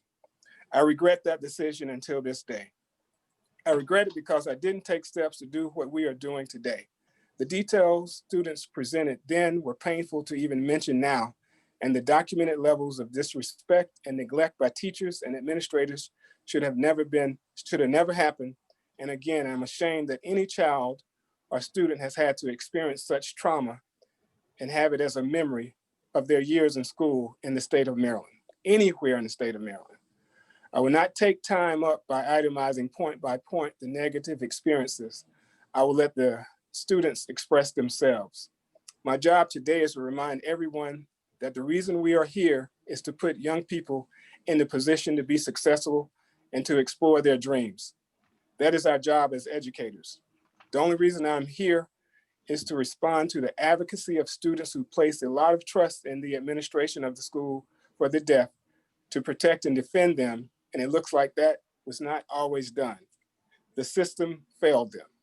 As a reminder, the mission of the NAACP is to ensure the political, educational, social, economic equality of rights of all persons and to eliminate race-based discrimination. We are in the fight with these students until they feel protected and healed. Racial discrimination and disrespect should not be an experience that any child has in Maryland public schools. It should not be tolerated, and we can no longer be silent about it. I was sorry to read the testimony of Interim Superintendent Kevin Strawn. His testimony reads like a person who has never been racially discriminated against, nor has he spent time learning about the pain and trauma caused when children are hurt in such a way. What he does write is a defensive and almost defiant response to students' concerns and pretty much says that each of the students' negative experiences were mere allegations that cannot be justified. His words are painful even to me. I don't want to preempt his message, but he seems to address the system's response to what he calls non-specific and unsubstantiated allegations, but never once offers an apology to students who have been impacted by the systemic problems with the school for the deaf. To the students, I say to you, I'm sorry for not requesting this forum for a briefing before now. I'm sorry to any of you that any of you felt that you have not been valued for individuals that you are and will continue to grow to be. I'm proud of each and every one of you for advocating for yourselves and never giving up. You have shown courage and bravery by taking on a system that didn't seem to provide space for you from within. You took power into your own hands and expanded your message in the COVID summer, and I'm proud of each of you. To both committees, the challenges these students have faced cannot be corrected overnight. While I don't embrace the tone set by the current administrator and don't understand why, with all the reforms, the administrator left out any level of care and protocol for mental health for the impacted students. So maybe that means it's your job to draft and implement legislation or policies that will assist the students who have endured that trauma and anguish. It is certainly important to me as a president of the NAACP and a resident of Maryland to know that current and former students will be healed so memories will not haunt them moving forward. As a reminder, the Americans with Disabilities Act became law in 1990. The ADA is a civil rights law that prohibits discrimination against individuals with disabilities in all areas of public life, including jobs, schools, transportation, and all public and private places that are open to the general public. The purpose of the law is to make sure that people with disabilities have the same rights and opportunities as everyone else. This is what is at stake. Are we going to be a state that upholds that law, or will we be remembered even more for not supporting our children? The NAACP Maryland State Conference will stand with the students and survivors of the School for the Deaf. Thank you for the opportunity to present. Thank you.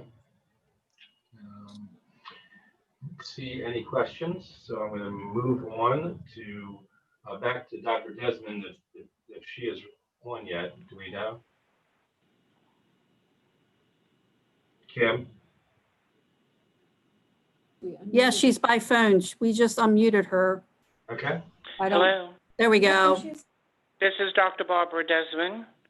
I'm the former education chair of the Maryland State NAACP. I concur with Mr. Flowers, our president. I must say that some of the information that I've obtained today I find disturbing and questionable. as far as practices in the Maryland School for the Deaf, MSD. What it appears to me, and also the testimony that I've heard in the past, it appears to me, and the reason I have doubts, and I'm very curious about the cures or the remedies that have been suggested by the new superintendent, is that it seems that historically, the Maryland School for the Deaf has been operating on their own with little to no accountability to outside agencies, only to themselves.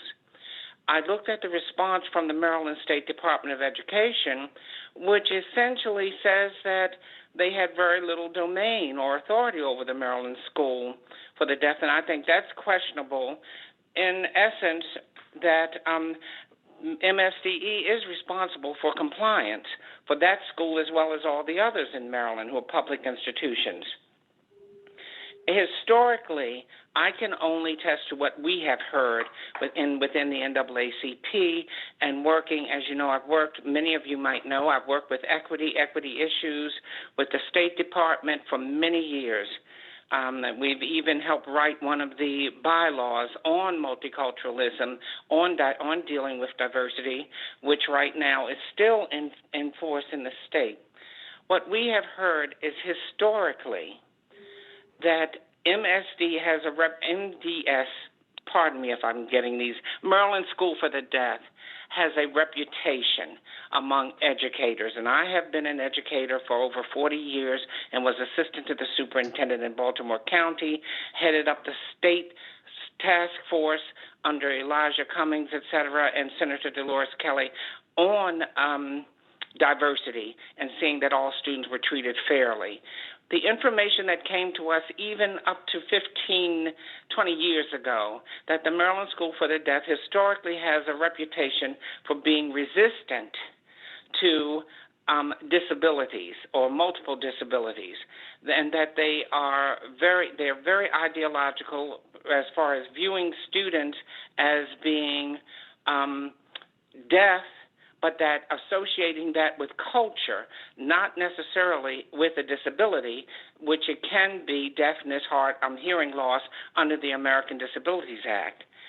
We understand that the Columbia campus, these are just to bring you up to date, over the years what we've heard, that they have taken some steps and that they have been a little more open to addressing multiple disabilities than the Frederick campus, that the campuses over the years have, although they've been a little bit reticent about it, or sometimes more reticent than at other times, that they had an agreement, albeit informal, and as I said, this is just the word on the street with the education agencies, with the Maryland School for the Blind, and that technically the Maryland School for the Blind sort of said, all right, we'll take the students with the multiple disabilities, and you can deal with the ones basically who have hearing loss. What happened a few years ago is more funding became available. This is what we have heard, and that the Maryland School for the Deaf with the Maryland School for the Blind agreed that the Maryland School for the Deaf would accept more students or look at handling or addressing multiple disabilities. I'm looking also, when you're saying that now we have both MSD and MNSB getting additional funding, and MSD says that it will commit to that. I think what we need with all of the stories going around, the anecdotal information, the official and formal claims, we need now some independence and independent evaluation and analysis. Not just something that's just answerable to the school, but we need a report that can be completed and also come to our respected senators, et cetera, and also later to be shared with the public and the parents and staff who have had these complaints. Climate surveys. We would have to look at these surveys, and we want them to see that they have been analyzed for their validity, for their reliability, et cetera. We also want to see that there are other information through observation, et cetera, that can be obtained by people going into the school and assessing the environment and using whatever other instrumentation in addition to observation might be necessary. I think right now to regain the trust of the community as a whole, and particularly the multiracial community, I think it is important that we have transparency and that we have evaluation. What the superintendent, with all due respect, what you have recommended, and I do support that myself, personally and professionally, is that you would have, you've taken some steps that are processive. You are going into a process, entering into some protocols for some remedies. What we need is an assessment of what results are going to occur, and we also need an analysis of your current, of the current status in that school at this time. Thank you. No, thank you, Dr. Desmond. Appreciate that. Appreciate your Thank testimony. you. Thank you. Okay. Next up, Alzenia Harcum.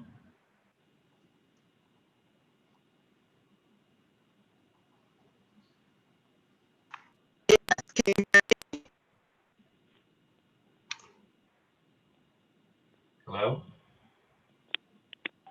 Yes, can you hear me? Yes. Hello? Yes, we can hear you. No.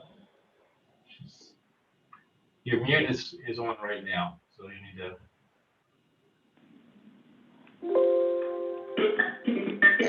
There you go. My name is Alzenia Harcum, and I'm a parent. I have been involved with the MSD community. Hello? Yes, can you hear me? We can. You may have some feedback. Are you listening to this on another source? I'm using my laptop. Okay. Go ahead. Okay, I'm a parent of a student who is now in the 10th grade. I've been involved with the MSD community since she was 9 months old, and I'm shocked at some of the things that I am hearing. I cannot speak to what's happening with the staff or the administration, but I have volunteered extensively at the Columbia campus, and I'm at the Frederick campus quite frequently. And I haven't really observed a lot of discrimination in that area. Now, I have worked for the Equal Employment Opportunity Commission and the Treasury Department as a senior level investigator. I've seen unfairness, but unfairness, as we all know, in and of itself is not discrimination. I'm going to speak more from the student's perspective. I do see that the children from Columbia are treated differently when they move into the Frederick community. That I do not attribute to race. I attribute it to the fact that Frederick is a strong deaf community. And the ones coming from Columbia, whether they are Black, white, Asian, Hispanic, they have trouble being fully assimilated into that culture. And I have spoken of this before, unless they are in sports. If they are in sports, they are all included. But the students from the Frederick area do not readily accept our children. We haven't been able to determine why that is so, but I do know individuals who transferred from the Columbia campus, an Asian, Caucasian, a few Asians, Caucasians, and they have come to the campus and they have transferred from Frederick. So we can't really say that it's because of the discrimination of the protected group, because we've had whites who are not a part of the, well, they are part of the protected group, but most of the time when we're talking about discrimination, we're not looking at whites, looking at Black, Hispanics, Asians. So there is something happening. And what I think it is our children don't feel fully accepted when they come into their campus by the students. Now, when discrimination has been raised concerning my child, because she has multiple disabilities and she has been teased, Once the school became aware of it, they took prompt and corrective actions. So she's not having that problem anymore. She didn't even want to go to school, but that didn't have anything to do with her being a Black student. It just did not. Something has to be done, and it probably has to start within the deaf community itself, so that when our children, most of our children in Columbia are coming from hearing families, so when our children come to that campus, regardless if they have hearing parents or not, they are still deaf. And we want our children, so the parents perhaps can talk to their students about embracing our children more when they come up there. I don't think that's anything that the school can do per se, except to reach out to the families that they know have children on our children's same grade level and can explain to them, it doesn't matter if you're hard of hearing, it doesn't matter if you're deaf. When you get into the workforce, you're considered deaf. And I just love the education there. I have a daughter and a son who teach in public schools, senior teachers now. They've had deaf children in their classes, and they both have told me these children didn't learn anything because they weren't equipped to really help the children. The children didn't have interpreters. So the best place for our children to be is the school for the deaf. So I don't know what we need to do, but we have to do something to embrace all of our children, whether they come from hearing families, whatever. We have to embrace all of our deaf children. So that's basically why I wanted to speak. I'm very, very pleased with the education there. I know my child would not get the education that she's receiving there if she was in a public school or a private school, as a matter of fact, because she would have been in a private school, but for her deafness. Thank you very much. We appreciate you taking the time. I know you waited around too. You were, I guess, expecting an earlier time to testify. We thank you for staying and sharing your thoughts. Senator Lamb has a question. Yes. And it sounds like this is a systemic issue that you're kind of citing too for students that come from the Columbia location and head over to the Frederick location. And you know, we've heard some concerns because I represent parts of Columbia as well. The school in the Columbia location is actually located in my district, and we've heard concerns from constituents that have moved over that you know, they don't feel that there's equity there when they make that move. I think the concerns that you bring forward are you know, obviously ones that mirror what we've been touching on earlier, and I think maybe this is to the board and the staff that you know, I think the concerns that have been brought forward are very serious. You know, I'm not sure that based on the responses that I've heard from the board member, from Mr. Leibach and Mrs. Strahan, if that's being taken to the level of seriousness that has been conveyed at the beginning. You know, it was shared with us a report from, you know, this education journal, Deaf V, you know, some pretty serious allegations in addition to what we've heard from the folks that testified earlier. And I'm just not getting a sense that this is being taken to the level of seriousness by the leadership of the school that really needs to reflect the concerns that have been brought forward. You know, and I think this is something that really needs a lot better oversight. And I'm not sure I have the confidence in the people that are at the school to be able to look at this independently, because there seems to be some systemic issues here, you know, whether it's the ones that Ms. Harcum brought up or others, you know, that testified earlier. These are very serious systemic problems that, you know, are ingrained in the culture of the school, it seems like. And, you know, without an independent look at what's going on here, I'm not confident that this will be solved.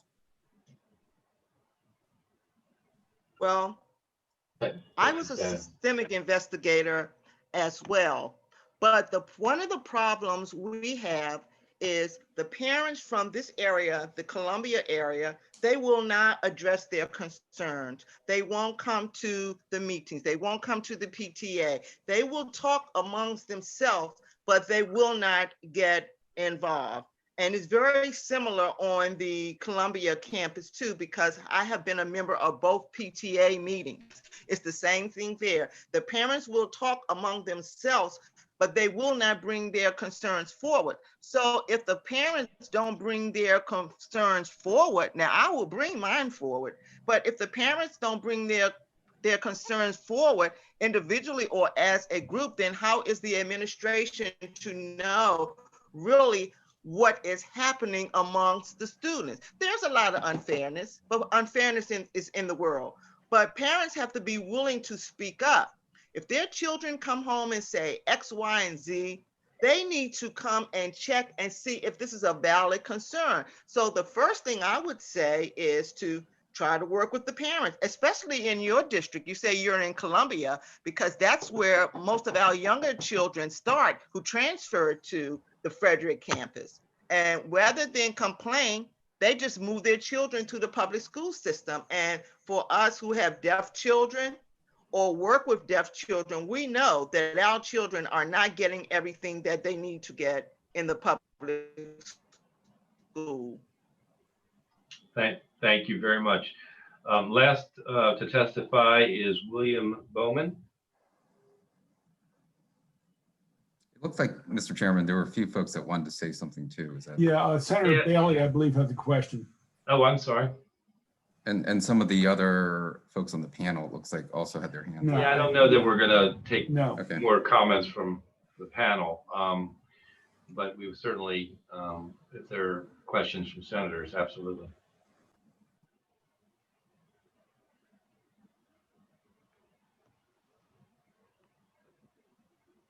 Senator Bailey.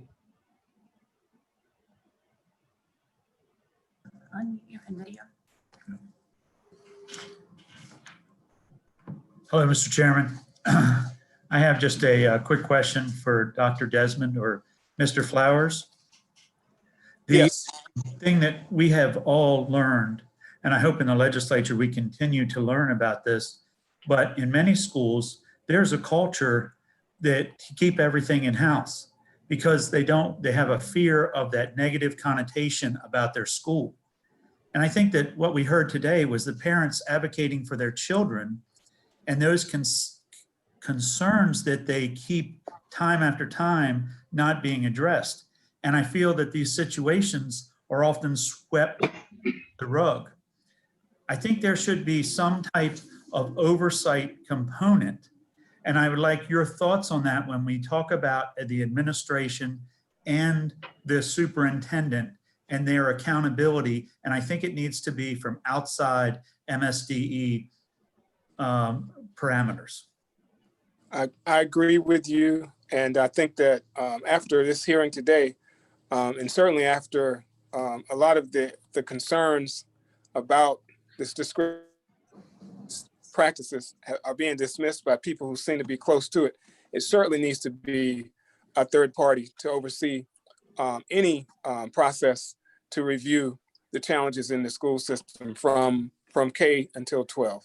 I don't know if Dr. Desmond is on board, but she can share her experience already as a member of the Human Rights Commission dealing with certain issues that have come out of MSD. Is Dr. Desmond? My other thought that I had is, being that you agree with that, well, something we talked about great length last year was an anonymous report by a parent, even a student, or even a teacher to an outside component such as the Center for School Safety. And I would just like your thought on that, because I think that's really what the Center for School Safety was set up and has the ability to do. I agree with that step, and I think it'll be beneficial. It certainly would give, it seems like there's a consistent reality of retaliation with this school district, and that's very unfortunate. And I've met on 2 or 3 occasions with students, and they all have that feeling of retaliation. And so I think your idea is one that we can support. Thank you. Thank you. And we're going to hear now from William Bowman. And again, I'm sorry, I know that a couple of the presenters might want to join back in and say some things. The way our procedures work is after you're given the opportunity to testify, if one of the members of the Senate would like to ask a question, they certainly can do, and that's sort of how the engagement on that level goes. But we certainly appreciate your original testimony. Mr. Bowman.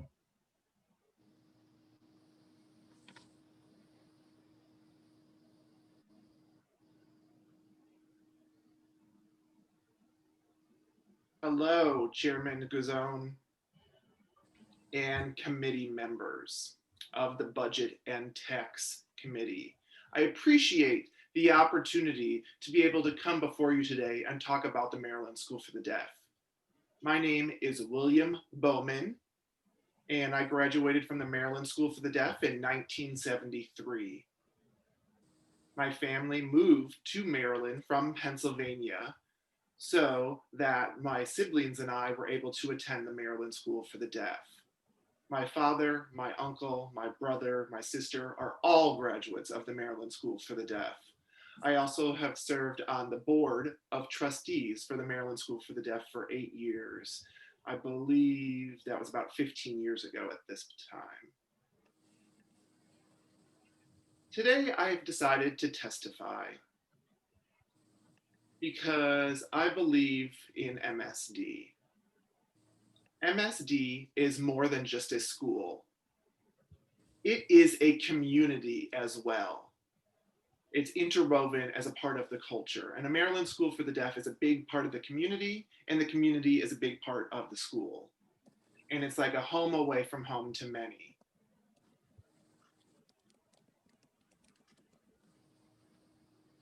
As far as what has been going on at Maryland School for the Deaf, it pains me to my core. And it is not good news at all. No good alumni or supporter of Maryland School for the Deaf would like to hear about this or see the article like the one that was published in the Baltimore Sun.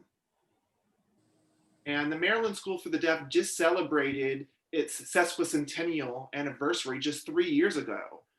And 150 years is a long time. And the success of the 150 years can be attributed to the wonderful collaboration that has existed between the state, the School for the Deaf, the parents, and the community as a whole. That is what makes up the members of the Maryland School for the Deaf community. And the program for the sesquicentennial has changed. It's really evolved over the years. But the overall mission has been basically consistent during all of that time, to be able to provide the best education possible to the deaf children. And again, I would like to emphasize that I acknowledge the pain that students and parents have had to endure. And I would like that experience to be corrected through changes and improvements to the system as a whole. And any program in any school system is an imperfect program. It's impossible to be perfect, but the Maryland School for the Deaf can make it better. The experiences that have happened with the teachers, we need to look at the measurement of the effectiveness of the program. Some people have brought up some oversight of the school, and that's one area that definitely needs to be improved and worked on. The Maryland School for the Deaf has some top-notch educational programs that are unparalleled elsewhere. And annually, the school's scholastic performance justifies that claim. When you go to Maryland School for the Deaf, every parent is unique, but hearing parents, of course, would want the best for their children to be educated. And I can say that there are 5 important parts that the Maryland School for the Deaf can offer. The first is intellectual growth. The second is emotional growth. The third is social growth. The fourth is after-school activity opportunities. And the fifth, and probably the most important one, is the personal identification and development of your own identity. So those 5 core components have been a part of the Maryland School for the Deaf in its 150-year tenure. I'd like to talk about the elitism in just a moment. The Maryland School for the Deaf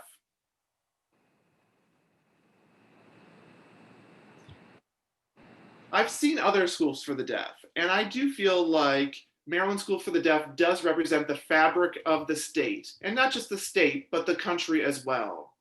They are contributors, and they're contributing members of society in many different ways. And alumni represent the Maryland School for the Deaf well. And so Maryland School for the Deaf has done well until recently. The recent events serve as a reminder that every student counts. No one student is less important than another. Every student is important, and every student is different. The school must embrace the diversity, and the school will, or the school must make some changes that will ensure that it will be able to endure another 150 years. The Maryland School for the Deaf is very fortunate to have its Board of Trustees, and that is a unique structure compared to other programs that may exist within the state of Maryland or even around the country. The board has been in existence for the 150 years to oversee the School for the Deaf, but leaves the daily operations to the superintendent to handle. And the composition of the Board of Trustees are those that are considered to be experts on the issue of deafness, so that they can help make sure that Maryland School for the Deaf is the most appropriate that it can be. I also wanted to talk a little bit about elitism, because I think that is a very hot topic today and probably one of the most sensitive parts, especially with parents. And Mr. Bowen, we could ask you to maybe that be the last point that you could wrap up on. So there were 2 hearing children that I sent to Catholic school that graduated. And I saw elitism. And then later, through my own personal experiences and life experiences, I realized that elitism is just human factors. That is what happens. And it's part of everyday life. I even see that in my workplace, and public schools, private schools, and now at the Maryland School for the Deaf. So it's not something that is unusual or unique to the Maryland School for the Deaf. It is very commonplace in many different places. I think that it's more about how the Maryland School for the Deaf handles it and responds to it more so than anything else. And I think that's very similar to the Black Lives Matter movement. I think it's like trying to get into a fire and trying to control it. And so I know it's a very sensitive topic, and I hope that the Maryland School for the Deaf will work on it. It's a great school, but there is always room for some improvement and for some changes to be made to the system so that it can be good for everyone. And I just wanted to respond to one of you who had made a comment about not accepting students who have multiple disabilities. And I just wanted to take the opportunity to just clarify that point, that when I was serving on the board several years ago, and that you are right, Maryland School for the Deaf does not accept everyone that has multiple disabilities. Maryland School for the Deaf does not have the resources in place nor the funding to be able to educate students who have multiple disabilities. And I can't imagine that if the Maryland School for the Deaf or any school, if they didn't have the resources and they still allowed the students to come to that school with those multiple disabilities, and then would not be able to actually adequately able to educate them. And so that is one of the reasons why Maryland School for the Deaf does not accept students who have multiple disabilities. It's due to resources and funding. And I don't Thank you. think the time. Thank you. Thank you. Thank Thank you very much. Yep. Senator Ellis has a question. Yeah, thank you, Mr. Chairman, and all the witnesses. This hearing is very informative. And I heard something said earlier, and I apologize. I had technical difficulties going in and out. And so if this was covered earlier, please forgive me. But I heard someone said of the two campuses for the School of the Deaf, one in Columbia and the other in main campus in Frederick, that the campus in Columbia, which teaches mainly minority students, it has a really inferior academic standards, and they really do not prepare the students after they have to go to high school in Frederick, that the students are not prepared to really do well there because of whatever you might want to call it, elitism or racism or one of the isms. I'm really concerned about that. And I don't think that was, I didn't hear anyone address it, the acting superintendent or the current board member.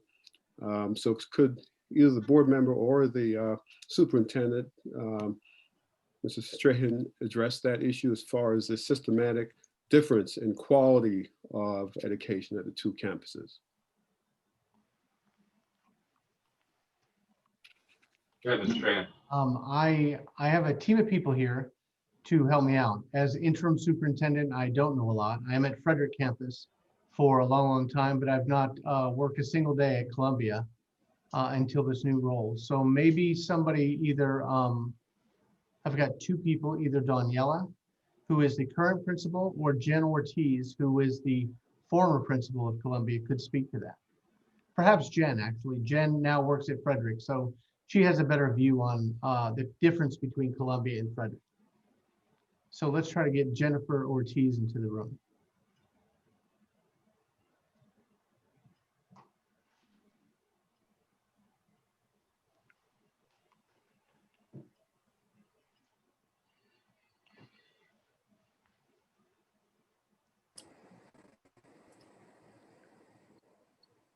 Can you all see me? Yes. Yes. Okay. As was just mentioned, the Columbia campus, we cover birth to 8th grade. Frederick Columbia's birth to 9th grade, birth to high school. We also have two curriculum teams who work together when we develop curriculum, lessons, the lesson plans, the training, the professional development, so forth and so on. That is done collaboratively between the Columbia and the Frederick campuses. Weekly meetings are held where both principals meet from each of the campuses to make sure that we are aligned with everything. Now, for each class, grade, each individual, their IEPs, their accommodation needs, of course, we fit that to the individual student. Now, Columbia campus, as just was mentioned, we have more families who have deaf children and they are hearing. Those families may not be signing at home with their students. So it means that we have to provide additional language opportunities and language access to those students. Now, Frederick campus, we tend to have a lot more deaf students with deaf parents who have language at home. The protocol, the procedures, we work together, the testing, the assessments, all are exactly the same, but we work to meet each child, each student's individual's needs. that may be different. Is somebody else want to add to this? The principal of the Columbia campus? So I have a quick question Patterson? before you, since I have you, if you don't mind, please. So each student at the School for the Deaf, do they have an individual education program, IEP, each one? Or is just reserved for certain deaf Yes, students? they do. Yes, 100% of our students have IEPs. Each of our students have IEPs. We Right. are a 100% IEP school. Okay, thank you. And if they're under 3 years old, they have an IFSP, which is an individualized family service plan. Then they move on to an IFSP when IEP when they are 3 years and older. Okay, so if each student have an IEP, individualized education plan, it would take into account their family situation and would make adjustments whether that child came from a family who have deaf issues or not. So why would there be a difference in the educational process for these students, whether they have parents at home who can support them versus not?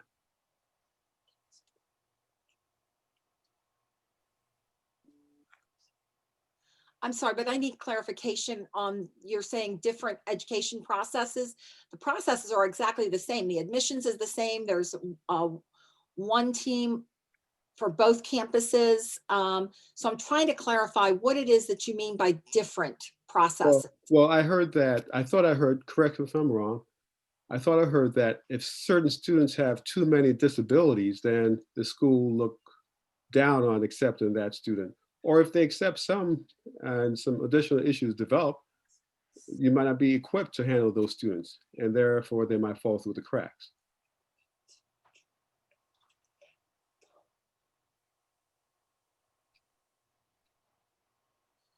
Okay, so we have an admissions criteria, and we can meet most of the students' needs and their additional disabilities. The only time that we may sometime, and this doesn't happen oftentimes, we don't accept the student, is supposing they will not benefit from a visual learning environment, or if they need more than what the school can offer. That's why they would be denied. But we do accept students with additional disabilities. We have all kinds of services out there that are available. Some of them have one-on-one aids. Some of them have multiple programs to support their academic growth. No,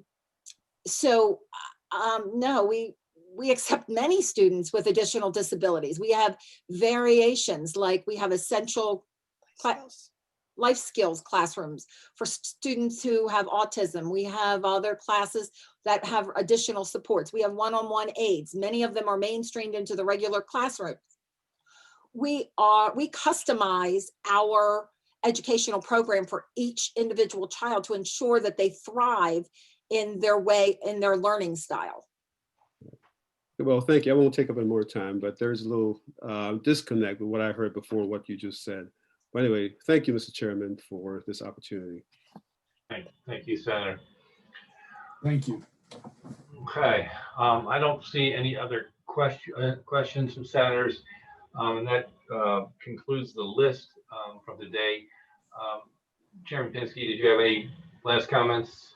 No, I just want to thank you for taking the lead on this, Chairman Gazzoni. I think we all believe in transparency, and if there are challenges or conflicts, we need to open them to the fresh air and the sunlight. And I think we're starting to do that, and hopefully there'll be some reflection and more follow-up because of this. So thank you for your efforts. And thank you for being part of this and your committee, and thanks to the Budget and Tax Committee. Thank you to everyone who testified. I appreciate all of that. I mean, this is my simple message as a walk away is a commitment to keep following up on this. I really think we need, and I'm going to ask staff to delve into the laws in terms of what levels of responsibility of the board, at the school, of the superintendent, of MSDE. I think, as has been mentioned a couple times, an independent look into this to me seems to be in order. We're going to have to go through all that and see what legal authority we have, and if we have to change any laws to provide for that, we'll certainly have those discussions. There's clearly something here. I mean, there's a disjoint, as Senator Ellis just said a minute ago, that just doesn't seem acceptable to me. We've got to figure out what we can do, and at the end of the day, as has been said many times, every child deserves the best, and we're going to do our very best as the policymakers and the people who have to deal with the budgets to provide the resources and the policy so that everyone has an equal chance to live their best lives. So thank you all very much. We appreciate your participation. Thank you to the staff also. They were terrific. It's been challenging along the way, and to the interpreters, we're very grateful for everyone. Thank you. Thank you.